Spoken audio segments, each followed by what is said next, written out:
Estamos en una semana de teología y no soy teólogo. Y vamos a hablar de la diócesis de Teruel y Albarracín y creo que es el que menos la conozco de todos los que estáis aquí. Con lo cual vamos a intentar hacer, en la medida de lo posible, una charla o un encuentro verdaderamente sinodal. Más que respuestas, voy a hacer preguntas.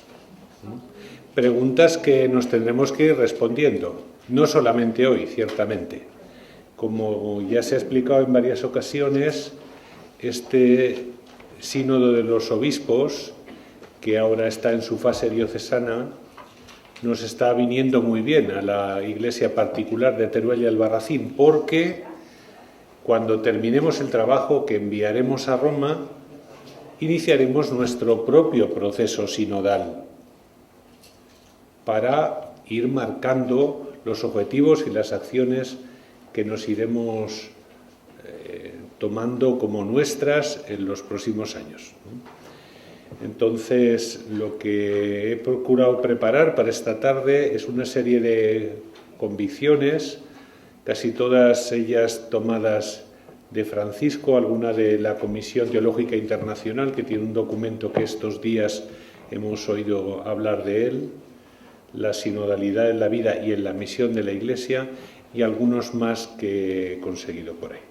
Y a partir de allí, pues una serie de preguntas que quizá nos puedan ayudar a reflexionar. Podremos participar sin duda en esta exposición y que de alguna forma anticipan lo que tendremos que trabajar cuando termine la fase diocesana del Sínodo de los Obispos y comience nuestra etapa sinodal diocesana propiamente dicha. Esta exposición tiene 7 partes, ¿no? La primera es la más importante de todas y la más amplia, por lo tanto no penséis que si llevamos 15 minutos con la primera es que nos faltan todavía 15 por 6, no. La primera es la más larga, creo que es la más importante, es la de recordar los fundamentos de la sinodalidad, porque eso yo creo que nos va a dar respuestas concretas a la hora de hacer que nuestra diócesis y nuestras comunidades y nuestras parroquias sean más sinodales, ¿no?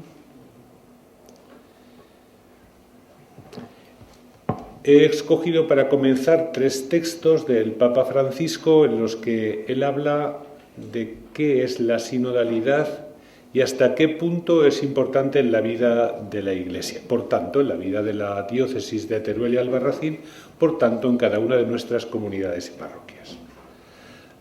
El camino de la sinodalidad, dice Francisco, es el camino que Dios espera de la Iglesia del tercer milenio. ¿Podemos cambiar la Iglesia por la diócesis de Teruel y Albarracín? ¿O podemos cambiar las palabras la Iglesia por la parroquia de San León? El camino de la sinodalidad es el camino que Dios espera de cada una de nuestras parroquias y de esta diócesis de Teruel y Albarracín en este tercer milenio. La sinodalidad, dice Francisco, es dimensión constitutiva de la Iglesia. Es decir, ¿qué significará constitutiva? ¿Qué os parece? Constitutiva significa que no puede faltar, ¿no? Que es algo que si falta ya no es la verdadera Iglesia de Jesús. La sinodalidad es dimensión constitutiva de la vida de la Iglesia. Y para más abundamiento, dice Francisco, la sinodalidad expresa la naturaleza de la Iglesia, su esencia, pero también su forma, su estilo y su misión. Es decir, que la sinodalidad tiene que dar forma a todo lo que hacemos en nuestras parroquias, también en las nuestras de Teruel y Albarracín y en nuestra diócesis. Debe ser nuestra naturaleza, la forma de actuar, nuestro estilo y la forma de hacer, de realizar, de cumplir la misión que el Señor nos ha confiado. Pero me parecía muy importante destacar que la sinodalidad no es una ocurrencia de Francisco. ni es una ocurrencia de un grupo de obispos que están o estamos más o menos convencidos, sino que la sinodalidad, ciertamente, desde el principio y antes del principio de la Iglesia, es una dimensión verdaderamente, como dice Francisco, constitutiva. Y por eso quisiera hacer un recorrido breve necesariamente, pero significativo, ¿no? Para que veamos que esto no es un deporte que ahora cogemos y mañana podemos dejar de practicar. Si nos vamos ya al Antiguo Testamento, el documento de la Comisión Teológica Internacional dice que el pueblo de Dios camina hacia la tierra prometida. Sínodo, caminar juntos, el pueblo de Dios camina. Y camina no cada uno por su cuenta, sino que camina en el pueblo, con el pueblo, siendo pueblo, mejor dicho. En el centro de la asamblea, como único guía y pastor, está el Señor, que se hace presente a través del ministerio de Moisés, a quien se asocian otros de modo subordinado y colegial, los jueces, los ancianos y los levitas. Nos encontramos con un pueblo que camina y un pueblo que está organizado. Y destaca otro aspecto importante del pueblo de Dios y en el Antiguo Testamento, que dice que la asamblea del pueblo de Dios comprende varones, mujeres, niños y forasteros. No es poca cosa. A la hora de pensar en el sínodo en nuestra diócesis, tenemos que pensar en varones, en mujeres, en niños, en forasteros, en los que están más cerca, en aquellos que están más lejos. Este documento de la Comisión Teológica Internacional, después de hacer un recorrido ciertamente mucho más largo que el que yo he hecho por el Antiguo Testamento, se para en la figura de Jesús, como es normal en el Nuevo Testamento. Y dice de Jesús, no obrando nunca solo, Jesús realiza en todo la voluntad del Padre. No obrando nunca solo. Y no obrando nunca solo puede hacer referencia a la Trinidad, Jesús siempre con el Padre, siempre animado por el Espíritu Santo, pero también es muy significativo que lo primero que Jesús hace cuando comienza su actividad pública es elegir un grupo de compañeros y compañeras que también lo siguen y le ayudan. No obrando nunca solo. Jesús, el Hijo de Dios, no obra nunca solo. Nosotros, que no somos precisamente el Hijo de Dios eterno, sí que somos hijos e hijas de Dios, pero no el Hijo de Dios eterno, pues ciertamente tenemos allí un modo claro para funcionar, no obrando nunca solos. El evangelista Lucas, dice la Comisión Teológica Internacional, en el relato de los discípulos de Emaús, ha delineado una imagen viva de la Iglesia como pueblo de Dios, guiado a lo largo del camino por el Señor resucitado, que lo ilumina con su palabra y lo nutre con el pan de la vida. Vamos adelante y nos encontramos con un acontecimiento muy importante en la vida de la Iglesia, que es el Concilio de Jerusalén, que este documento de alguna manera va desgranando de una manera muy interesante, ¿no? ¿Por qué surge el Concilio de Jerusalén? Son textos del libro de los Hechos de los Apóstoles. Unos que bajaron de Judea se pusieron a enseñar a los hermanos que si no se circuncidaban conforme al uso de Moisés no podían salvarse. Esto provocó un altercado y una violenta discusión. Ahora mismo lo que menos nos importa es el problema que se dio. Más importante que el problema que se dio es darnos cuenta de cómo el libro de los Hechos de los Apóstoles va describiendo la forma en la que abordan el problema. El problema fue ese. Los más judaizantes querían que todos se circuncidaran. Era un problema ciertamente importante, ¿no? Sin el resultado del Concilio de Jerusalén, nosotros podríamos seguir siendo judíos. Pero bueno, como digo, no es tan en este momento significativo el problema en sí como el modo de abordarlo. Entonces, ¿qué hacen? se decidió que Pablo, Bernabé y algunos más de entre ellos subieron a Jerusalén a consultar a los apóstoles y presbíteros sobre esta controversia. Al llegar a Jerusalén fueron acogidos ¿por quién? Por la Iglesia, es decir, por la comunidad, por los apóstoles y por los presbíteros. No fue una cuestión que se quedó reducida a los capos, que dicen en Italia, a los jefes. Fueron acogidos por la Iglesia, los apóstoles y los presbíteros. Ellos contaron lo que Dios había hecho con ellos. Pero algunos de la secta de los fariseos, que habían abrazado la fe, se levantaron diciendo: machaconamente es necesario circuncidarlos y ordenarles que guarden la ley de Moisés. Se escuchan a unos y se escuchan a otros. Los apóstoles y los presbíteros se reunieron a examinar el asunto. Después de una larga discusión se levantó Pedro. Pedro ocupa un lugar significativo dentro de aquella comunidad. Pedro. Santiago interpretó los hechos a la luz de la palabra profética. No solamente se escuchaban entre ellos, escuchaban lo que nosotros hoy podemos decir la palabra de Dios, en aquel momento la palabra de los profetas. Toda la asamblea, dice el texto de los Hechos de los Apóstoles, hizo silencio para escuchar. Actitudes que son especialmente importantes para cualquier desarrollo sinodal en una parroquia o en una diócesis.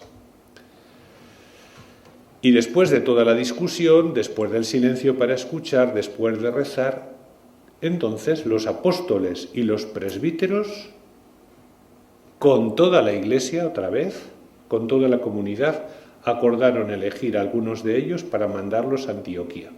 Eligieron unos cuantos y después de este proceso, ellos, con toda convicción, dicen: hemos decidido el Espíritu Santo y nosotros.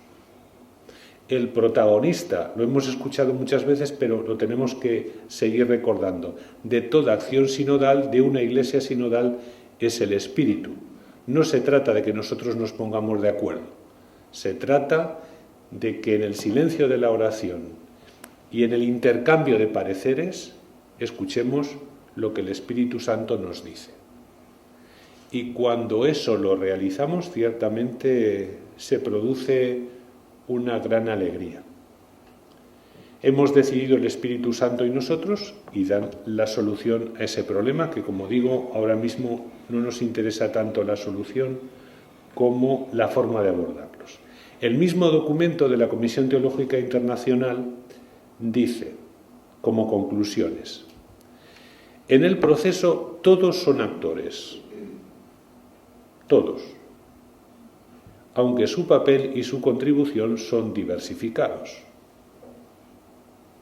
La asamblea está presente, los presbíteros están presentes, los apóstoles están presentes, todos son actores, todos son protagonistas, aunque cada uno de acuerdo con su carisma, de acuerdo con su vocación. Trasladarlo esto a la vida de las parroquias o a la vida de la diócesis. Todos somos actores y cada uno de acuerdo al carisma que hemos recibido, a la llamada que hemos recibido, a los talentos que hemos recibido. La cuestión es presentada a toda la Iglesia de Jerusalén, que está presente durante todo su desarrollo y es involucrada en la decisión final. Fijaros en tan pocas frases cuántas veces se repite la palabra todos. Todos son actores, toda la Iglesia, todo el desarrollo, todos implicados en esta acción sinodal que podríamos decir que es la primera o más significativa de la historia de la Iglesia. Tercera conclusión que dice el documento de la Comisión Teológica Internacional sobre la sinodalidad: a través de la acción de Dios y del intercambio de los propios juicios, de los propios pareceres, la inicial diversidad de opiniones, unos se tienen que circuncidar, otros no se tienen que circuncidar. y la vivacidad del debate, no podemos descartar que ahí hubiera alguna palabra más alta que otra. Fueron encauzados con la recíproca escucha del Espíritu Santo hacia aquel consenso y unanimidad, que es fruto del discernimiento comunitario, al servicio de la misión evangelizadora de la Iglesia. He destacado también la palabra discernimiento y misión evangelizadora porque son dos aspectos también muy importantes dentro de cualquier proceso sinodal o de cualquier comunidad, parroquia o diócesis que quiera crecer en este camino. Este proceso no lo hacemos para ser más guapos o para ser más atractivos ante la sociedad o podernos vender como gente democrática y no atada a formas de gobierno de la Edad Media, no. Nuestra tarea es ser más fieles a Dios, nuestro objetivo es escuchar al Espíritu Santo y eso para servir mejor, para que nuestra misión evangelizadora sea ciertamente según el corazón de Dios. Y creo que ahí hay dos palabras que son importantes, ¿no? Por eso nos han dicho que la sinodalidad es más que democracia, aquel consenso y unanimidad. Es verdad que no siempre se puede alcanzar este tipo de consensos y unanimidades, pero también es cierto que a poco que estemos abiertos en un consejo diocesano, en un consejo de la parroquia, en una asamblea de lo que sea, a poco que estemos abiertos, vamos descubriendo que la verdad no me pertenece y que el otro está diciendo algo que ciertamente tiene razón y me ayuda a cambiar, cosa que rara vez vemos en un parlamento.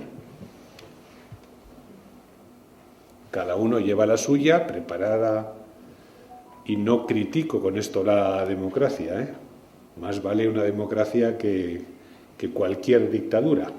Pero el propósito de la sinodalidad es escuchar al Espíritu Santo y caminar hacia el consenso y unanimidad que provoca el mismo Espíritu. Sigo adelante. Dice la carta a los Corintios, lo mismo que el cuerpo es uno y tiene muchos miembros y todos los miembros del cuerpo, a pesar de ser muchos, son un solo cuerpo. Así también es Cristo. Continuamente en el Nuevo Testamento encontramos expresiones en las que el ser cristiano va unido a la pertenencia a un cuerpo, a un pueblo. Y si nos vamos a la carta a los Efesios, nos encontramos con comunidades en las que hay diversos carismas. Jesús ha constituido a unos apóstoles, a otros profetas, a otros evangelistas, a otros pastores y doctores, todos para la edificación del cuerpo de Cristo. Si vamos a los padres de la Iglesia, nos encontramos también con expresiones que me parecen muy significativas y que he cogido de este mismo documento de la Comisión Teológica Internacional. Si es verdad que en la Iglesia local nada se hace sin el obispo, ni el sin episcopo, a mí esto me lo habían repetido muchas veces. Nada se hace sin el obispo, cuando no era obispo, claro. Pero el texto no se queda allí. Es también verdad que nada se hace sin el consejo de los presbíteros y diáconos y sin el consentimiento del pueblo. Y esas frases en latín son las palabras de San Cipriano. Nada sin el consejo vuestro, de los presbíteros y diáconos, y nada sin el consenso de los presbíteros. De tal forma que en una iglesia diocesana, el obispo y el pueblo de Dios, ni el pueblo de Dios puede actuar sin el obispo, ni el obispo puede actuar sin el pueblo de Dios. Y en una parroquia, 3/4 de lo mismo. Claro, sería más fácil decir, pues que mande la asamblea, o que mande el cura, o que mande el obispo. Pues no, señor. Se trata de que la autoridad del obispo debe promover la participación de todo el pueblo de Dios. Y el pueblo de Dios ciertamente tiene que reconocer en la figura de los pastores pues una vocación especial de servicio, por supuesto, al servicio de la unidad de ese pueblo de Dios y de ese pueblo de Dios con toda la Iglesia. O San Juan Crisóstomo dice otra cosa que me parece muy significativa. Dice, Iglesia es el nombre que indica caminar juntos. Para San Juan Crisóstomo, Iglesia y sínodo significa lo mismo. ¿Por qué he hecho este recorrido tan largo desde el Antiguo Testamento hasta ahora? Todavía me falta alguna cita, pocas más. Lumen Gentium, Concilio Vaticano II. Presenta a la Iglesia como pueblo de Dios peregrinante en la historia hacia la patria celestial, en la que todos los miembros, por el bautismo, son marcados con la misma dignidad de hijos de Dios e investidos de la misma misión. Todos la misma dignidad, todos la misma misión, aunque con carismas, con vocaciones distintas. In Christos Dominus, el decreto que el concilio dedica a los obispos, solicita a los obispos que ejerzan en comunión con el presbiterio la tarea y formula la invitación para que en cada diócesis se constituya un consejo pastoral en el que participen presbíteros, religiosos y laicos. Bueno, pues después de todo este recorrido, pregunta, y ya podemos abrir un primer turno de preguntas. ¿Qué puede significar este largo recorrido en la historia de la salvación y en la historia de la Iglesia para nuestra diócesis, para nuestras parroquias, grupos y comunidades? ¿Qué puede significar? ¿Qué consecuencias así más prácticas tiene? ¿Qué os parece?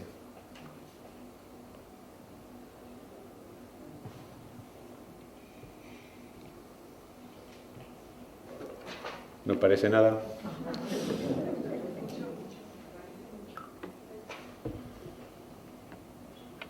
Yo creo que hay una conclusión, la más clara de todas, es que esto no es optativo.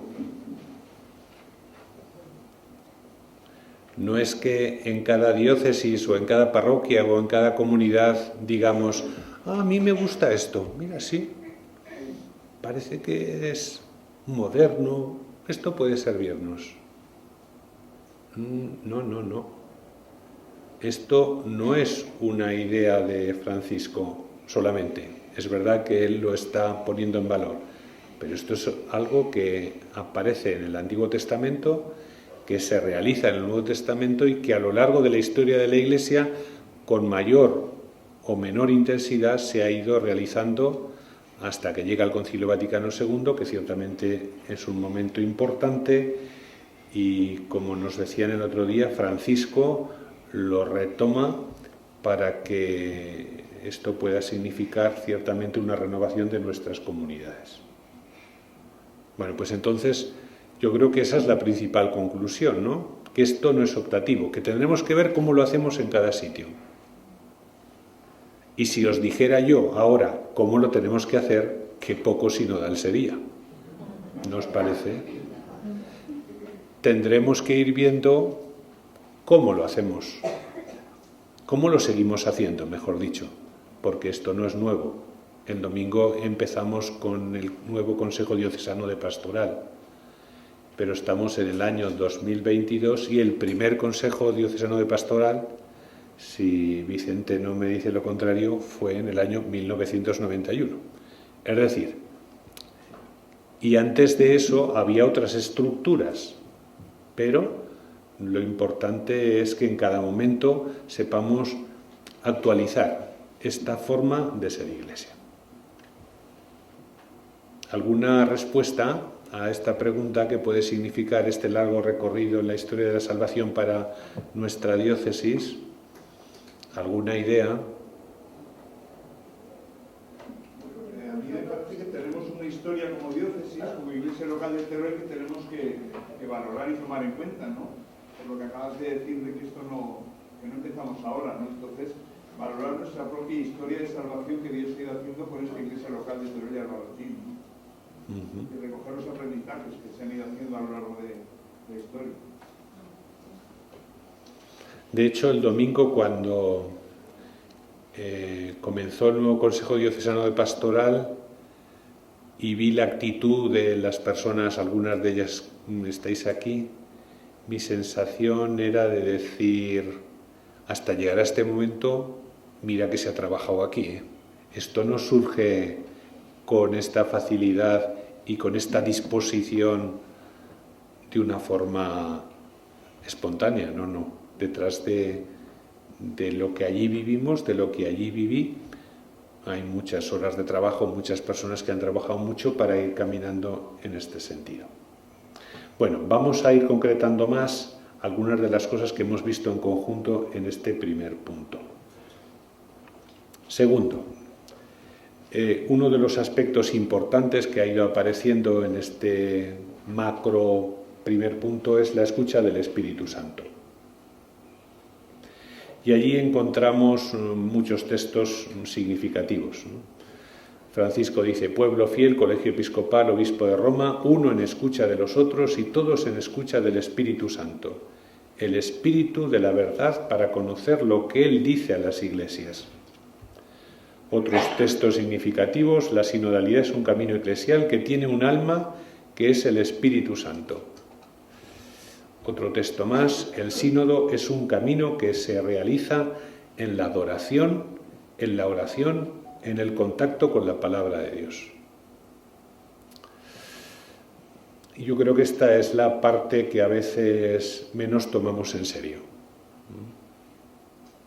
Porque ciertamente si nos reunimos mucho, pero las personas que nos reunimos estamos lejos de Dios, no sé si vamos a saber captar por dónde el Espíritu Santo nos va moviendo. Y ante esta realidad, pues otra pregunta de la que espero alguna respuesta más concreta, si es posible. ¿Qué podemos hacer en la diócesis, en las parroquias, en las comunidades, para que laicos, religiosos y sacerdotes crezcamos en este espíritu de oración y de escucha al Espíritu? ¿Qué podemos hacer para crecer? No digo yo que no estemos cerca de Dios, pero tenemos que crecer en todo y en esto también. Y aquí se juega mucho el sínodo, ¿eh? En la medida en que tengamos el olfato bien despierto, y eso se realiza en muchas horas de encuentro con el Señor, en esa misma medida los resultados del sínodo serán más o menos eficaces para la santificación de las personas que participamos y también para la misión evangelizadora.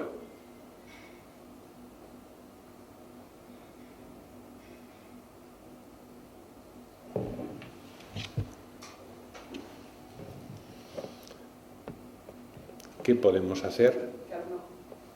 Que a lo mejor cuando pensamos en empezar a trabajar lo del sínodo, pues casi todo lo primero que estamos pensando es en reuniones. Y que vamos a reunirnos aquí, bueno, pues a ver con quién, con los padres, con los niños, con tal, con eso. Y a lo mejor nunca, o pocas veces o menos, pensamos en juntarnos a rezar también. Entonces yo pienso que en la planificación tendrían que ir las dos cosas, ratos de mesa, de silla, de boli, de lo que haga falta de discurrir, y momentos también de oración para llevar el trabajo a la oración y la oración al trabajo. No en vano, todas las sesiones de esta semana hemos empezado con una pequeña oración, ¿no? Pero vamos, fundamentalmente yo apelaría aquí al compromiso personal, ¿no?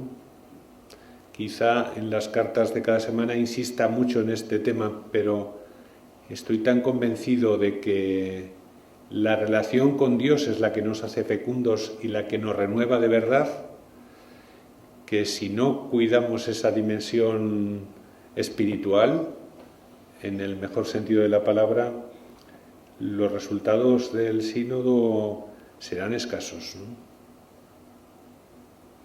Tengo un amigo en Zaragoza Él es de Huesca, pero ahora ya está por ahí mucho más. Y él dice, esta persona se nota que reza. ¿Y por qué? Y normalmente dice, porque cambia de opinión cuando escucha a los demás.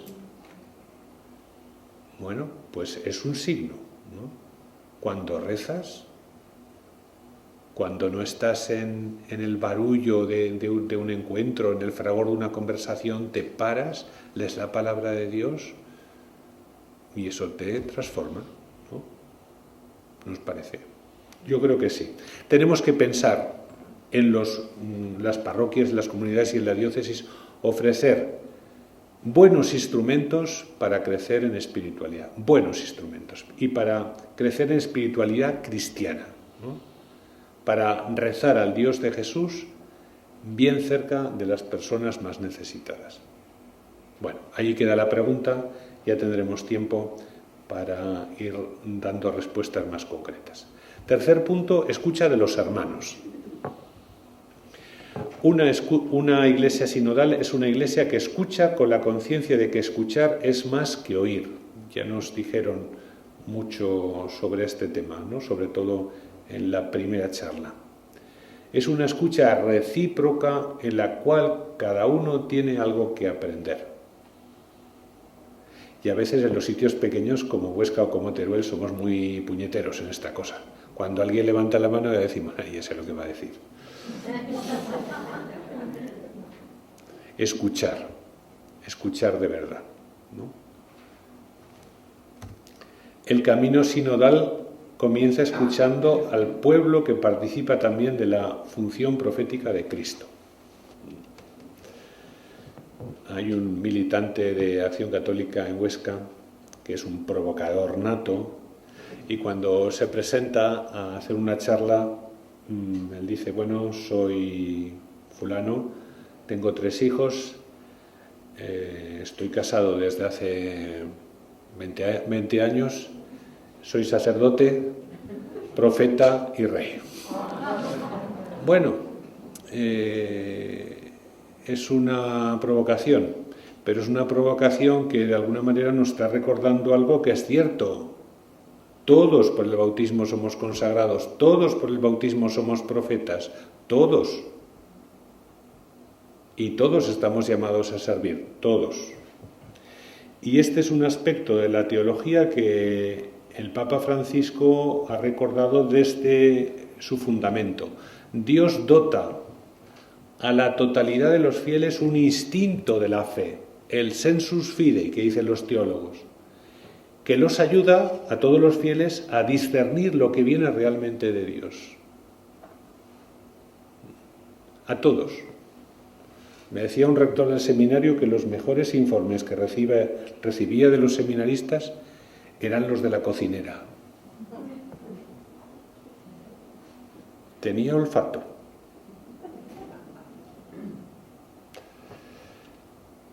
O una vez en una de las parroquias en las que estuve, andábamos muy mal de dinero.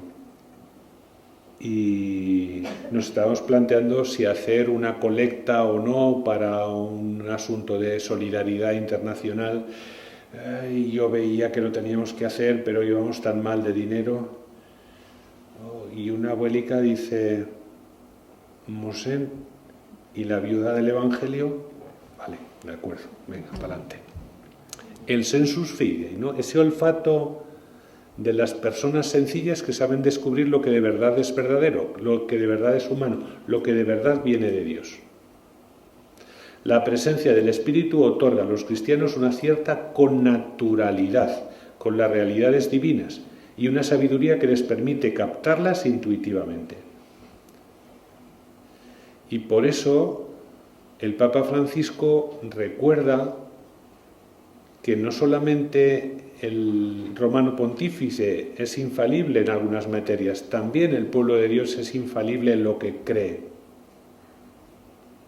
El sensus fidei impide separar rígidamente entre iglesia que enseña e iglesia que recibe,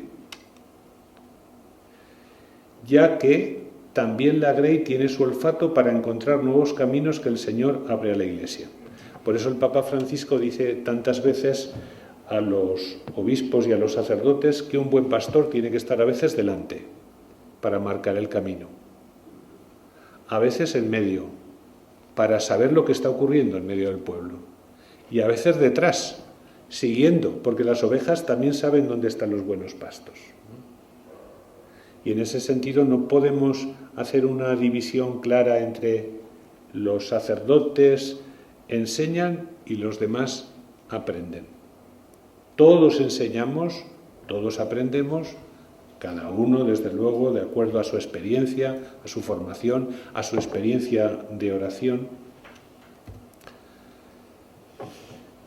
Y dice el Papa que la participación no puede reducirse a élites laicales o a grupos escogidos.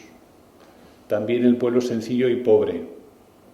Y aquí hay una cita muy bonita, a ver si sabéis de quién es, por el contenido.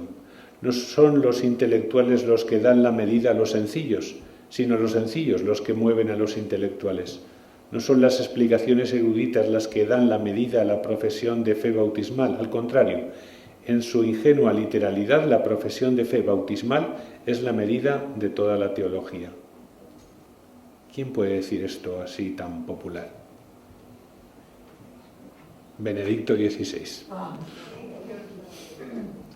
No he puesto el nombre por provocar un poco, ¿no? Porque hay veces que parece que este tipo de afirmaciones solo son de Francisco. Y no. Francisco está dentro de la tradición de la Iglesia, donde hay ideas, hay tradiciones que a veces están más presentes, otras menos, pero están ahí, ¿no? Y me gusta recordar también mucho, cuando hablamos de la escucha, esto que se nos habla de la espiritualidad de comunión, ¿no? La espiritualidad de comunión, de escucha.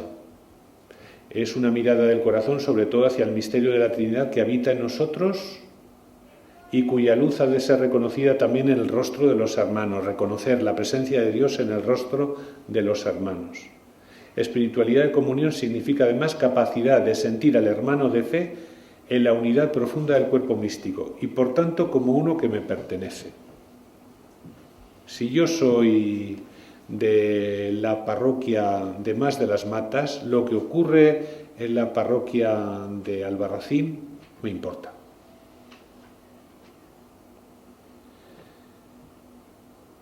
Para saber compartir sus alegrías y sus sufrimientos, para intuir sus deseos y atender a sus necesidades. Espiritualidad de comunión es también capacidad de ver ante todo lo que hay de positivo en el otro, que en esto también soy. En el momento en que una persona empieza a hablar, dice 9 cosas positivas y una que no me convence, ya me quedo con esa. Espiritualidad de comunión es también la capacidad de ver lo que hay de positivo para acogerlo y valorarlo como un regalo de Dios. En ese sentido, el Papa Francisco nos invita a preguntarnos ¿cómo estamos con la escucha en nuestra parroquia, en nuestra asociación, en nuestro grupo? ¿Cómo va el oído de nuestro corazón? ¿Permitimos a las personas que se expresen, que caminen en la fe aun cuando tengan recorridos de vida difíciles? Que contribuyan a la vida de la comunidad sin que les pongan trabas, sin que sean rechazadas o juzgadas.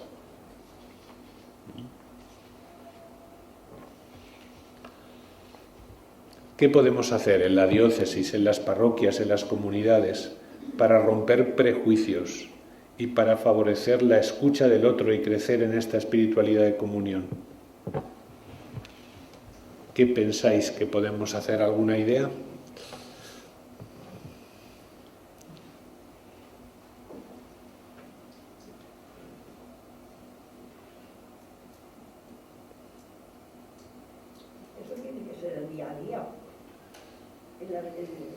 Practicarlo en la vida normal. No esperar a que lo haya, sino en caminar diario, escuchar al otro y el... ¿Nos conocemos suficientemente los feligreses de las parroquias, los diferentes grupos que forman la parroquia o la diócesis? pues a lo mejor para escucharnos hay que estar más juntos, ¿no? Bueno, ahí tenemos otro reto que dejo y que ya iremos dando respuestas, ¿no? Porque, como digo, tenemos por delante un proceso sinodal, no solamente el de los obispos, sino el de nuestra diócesis. Cuarto punto, escucha de otros hermanos. Es necesario, dice el concilio, que los católicos con gozo reconozcan y aprecien el valor de los tesoros verdaderamente cristianos que, procedentes del patrimonio común, se encuentran en nuestros hermanos separados. Estamos en el octavario de oración por la unidad de los cristianos. Y hace 50 años a lo mejor podríamos decir en Huesca o en Teruel que no había casi hermanos separados en nuestra tierra. Ahora, nada mejor que rezar y trabajar juntos para que nos conozcamos más, nos valoremos mejor y avancemos hacia la unidad querida por el Señor para que el mundo crea. Una de las cosas que descubrí cuando era estudiante es que este tema de la ecología, que ahora parece tan sumamente importante, el Consejo de las Iglesias lo lleva trabajando hace décadas. Todas las iglesias y confesiones cristianas que se reconocen como cristianas. Otros, los pobres, los mendigos, los jóvenes, los drogadictos. Esto es una conversación con el Papa Francisco. Todos estos que la sociedad descarta forman parte del sínodo. Sí, querido, sí, querida, dice el Papa. No lo digo yo, lo dice el Señor. Son parte de la Iglesia hasta el punto de que si no los llamas, ya veremos cómo, o si no vas a verlos, para pasar un rato con ellos, para escuchar no lo que dicen, sino lo que sienten, incluso los insultos que te pueden dedicar. No estás haciendo bien el sínodo. El sínodo llega a los límites, incluye a todos. Y ahí a lo mejor tendremos que hacer un poco de examen de conciencia, porque continuamente estamos diciendo, ¿cómo llegar a los alejados? Pues es que a lo mejor estamos muy lejos y tendremos que reconocer que o estamos muy lejos o los tenemos muy cerca y no nos atrevemos a hablar de tú a tú.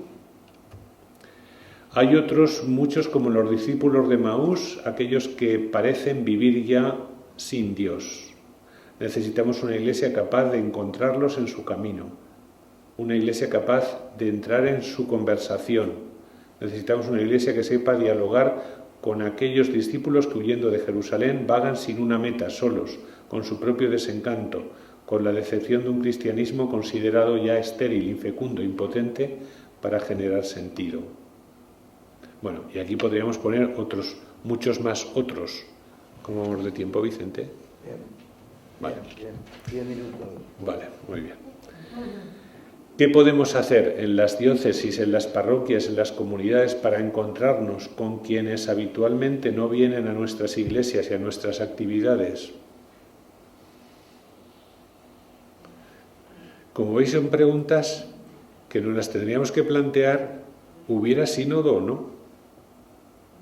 Nos estamos jugando nuestra identidad como iglesia, ¿no?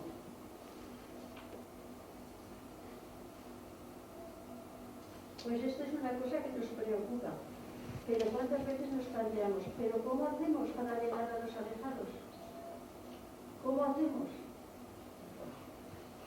Yo quizá tendría que pensar, a lo mejor el alejado con quien yo podía hablar es mi sobrino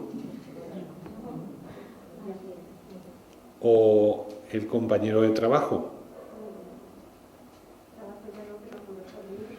Bueno, que es que a veces parece que vivimos en un limbo y no vivimos en un limbo, vivimos en el mundo, ¿no? Y todos tenemos personas más o menos cercanas que están más o menos alejadas de la Iglesia. Hombre, y ayer yo creo que también nos dieron otra clave muy interesante con respecto a esto, ¿no? Sino estar presentes en todo el acto social y todas las actividades, ¿no? Que el cristiano se involucre también. no esperar que ellos vengan, sino salir nosotros y estar ahí, ¿no? Sí, sí. El compromiso ha de darse, la misión ha de darse allí donde estoy, fundamentalmente. Después puede hacer voluntariado, que está genial, pero allí donde vivo, allí donde trabajo, allí donde están mis hijos, mis hijas, allí donde están mis amigos. Y sí que tenemos relación a lo mejor pues, con los vecinos, con los que tenemos más cerca, pero nunca a lo mejor nos atrevemos a dar el segundo paso, sino a tener relación con ellos, a ayudarles, ofrecerte, pero no te atreves a... ¿Y nos parece que el sínodo nos ofrece una posibilidad muy bonita? En el sentido de que yo no me voy a encontrar con él para decirle conviértete. Yo me voy a encontrar con él para preguntarle, oye, ¿tú cómo ves la iglesia? ¿Cómo ves la parroquia? Me parece que esa pregunta puede desencadenar conversaciones mucho más profundas que o la defensa sistemática de unos con otros o contra otros, sino entrar en diálogo. ¿Cómo nos veis? ¿Cómo creéis que podríamos mejorar? Ese tipo de preguntas dan valor al otro, ¿no? Me parece que en eso el sínodo nos ofrece posibilidades de acercamiento. Quinto, fortalecer y renovar la misión. Ya lo hemos anticipado y prácticamente viene de la mano con el punto anterior. La sinodalidad está ordenada, dice la Comisión Teológica Internacional, a animar la vida y la misión evangelizadora de la Iglesia, de mi grupo, de mi familia, de mi parroquia, de mi diócesis, de mí mismo, en unión y bajo la guía del Señor Jesús. Otro documento significativo a este respecto, la sinodalidad designa la realización puntual de aquellos acontecimientos sinodales para asumir decisiones y orientaciones con el fin de llevar a cabo su misión evangelizadora. O sea, fundamentalmente las preguntas a las que nos tendremos que responder cuando llegue el momento en nuestro sínodo diocesano o en nuestro proceso sinodal ha de ser este: ¿cómo evangelizar más y mejor? Y la organización de la que nos tendremos que dotar o tendremos que reformar o reforzar tendrá que ser en la medida de que nos sirva para evangelizar más y mejor, ¿no? El mundo en el que vivimos, dice Francisco, y que estamos llamados a amar y a servir, también con sus contradicciones, exige de la Iglesia el fortalecimiento de las sinergias en todos los ámbitos de su misión. Vivimos en un mundo raro, en un mundo precioso, en un mundo injusto, todo a la vez. Y las personas que vienen a las parroquias pues vienen con muchas contradicciones y a veces nosotros también estamos llenos de contradicción, pero estamos llamados a amar y a servir a este mundo en el que vivimos y hacerlo de una forma comunitaria, fortaleciendo las sinergias, dice el Papa Francisco, en todos los ámbitos de su misión. Y esto entra mucho a tener que ver con lo que antes decíamos de trabajar más juntos, de conocernos más. Por eso ahí tenemos otra pregunta, ¿no? ¿Qué podemos hacer para fortalecer la misión de cada cristiano, de cada cristiana, de cada comunidad cristiana de la diócesis? Esas son preguntas sinodales, ¿no? Avanzo un poquito más. Punto sexto. Renovar estructuras sinodales. Lo he dejado casi al final porque normalmente lo ponemos casi siempre al principio, ¿no? Y las estructuras tienen que estar al servicio de lo fundamental. El Papa Francisco en esto, bueno, pues es muy contundente. Todos fuimos bautizados en un solo espíritu para formar un solo cuerpo, todos estamos llamados a participar en la vida y en la misión de la Iglesia. Y si falta una participación real de todo el pueblo de Dios, los discursos sobre la comunión son músicas celestiales. Corren el riesgo de permanecer como intenciones piadosas. Allí el documento de la Comisión Teológica Internacional pues nos habla de distintos ámbitos donde tenemos que organizar nuestras estructuras para que sean más sinodales y para que respondan al objetivo, ¿no?, de que la Iglesia sea más espiritual, más sinodal y más evangelizadora. Se nos habla del sínodo diocesano como vértice de las estructuras de participación de la diócesis. Se nos habla también de otras estructuras, de la curia diocesana, del colegio de consultores, del capítulo de canónigos, del Consejo de Asuntos Económicos, y se nos habla también de dos instituciones del Concilio Vaticano II, el Consejo Presbiteral y el Consejo de Pastoral, como ámbitos permanentes de ejercicio y promoción de la comunión y la sinodalidad.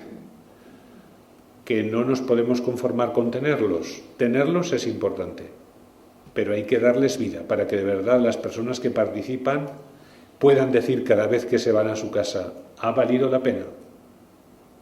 Hemos aprendido algo de los demás, hemos podido participar y hemos podido sentirnos escuchados, y lo que hemos dicho ha sido tenido en cuenta. Porque cuando haces un consejo y después no lo escuchas, eso genera unas frustraciones terribles. Entonces no se trata solo de organización, se trata también de espíritu, pero el espíritu reclama una organización.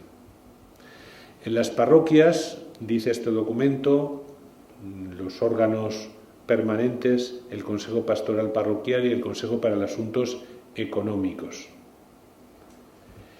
Y dice ese documento que se debería modificar la norma que actualmente solo sugiere la constitución del Consejo Pastoral Parroquial, no es obligatorio, y se haga obligatoria su constitución. Yo creo que esto nos lo tenemos que tomar, sobre todo en las parroquias más pequeñas, de un modo no más libre, pero desde luego más abierto, en el sentido de que si en una parroquia vienen 10 o 12 a misa habitualmente, ¿qué consejo vas a formar? Pero con esas personas, sí que puedes tener algunas reuniones al año para que conozcan las cuentas, para que sepan y para que propongan qué cosas se podrían hacer en la parroquia. O sea que es verdad que en las parroquias más pequeñas un consejo pastoral va a ser muy difícil, pero una mínima actitud sinodal que se expresa en algunas reuniones concretas a lo largo del año, yo creo que eso no hay parroquia en la que no se pueda hacer, ¿no? Algo siempre se puede hacer. También se habla de la coordinación a nivel regional. Aquí en Aragón tenemos una larga trayectoria. Se habla de las conferencias episcopales a las que Francisco ha dado ciertamente más papel, más valor, porque él habla de la importancia de una sana descentralización. Hay muchas cosas que ahora están llegando a Roma y que podrían hacerse en las conferencias episcopales. Bueno, entonces aquí tenemos otra pregunta que nos tenemos que plantear y que tendremos que ir respondiendo entre todos. ¿Qué estructuras de participación había que fortalecer en la diócesis? También nos tenemos que plantear con absoluto realismo cuáles se han quedado obsoletas. Esto no, pues ya. ¿O qué estructuras nuevas deberíamos promover? Ciertamente no podemos contestar aquí, pero bueno, como preguntas que en algún momento nos tendremos que ir respondiendo, yo creo que son interesantes. Finalmente, estamos en un tiempo de gracia, estamos en un kairos con el sínodo. Está despertando en muchos sitios, en muchas iglesias, en muchos laicos, en muchos sacerdotes, en muchos religiosos, mucha esperanza. Por eso creo que este tiempo es tiempo de conversión personal. Escuché este texto de Aldo Moro que he reflejado y que me parece muy interesante. La verdad es que hablamos de renovación y no renovamos nada. La verdad es que creemos ser originales y creativos y no lo somos. La verdad es que pensamos hacer evolucionar la situación, pero estamos siempre ahí, con nuestro viejo modo de ser y de hacer, en la ilusión de que si cambian los demás, si cambia Roma, si cambia el obispo, si cambia el cura, si cambian los laicos, si cambian los religiosos, cambiará el conjunto. Pues bien, no es así. Para que algo cambie, debemos cambiar también nosotros. Tiempo de conversión.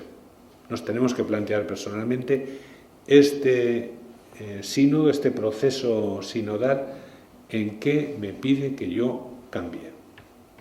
Y dejar de pensar que los que tienen que cambiar son los otros. Es un tiempo de autenticidad.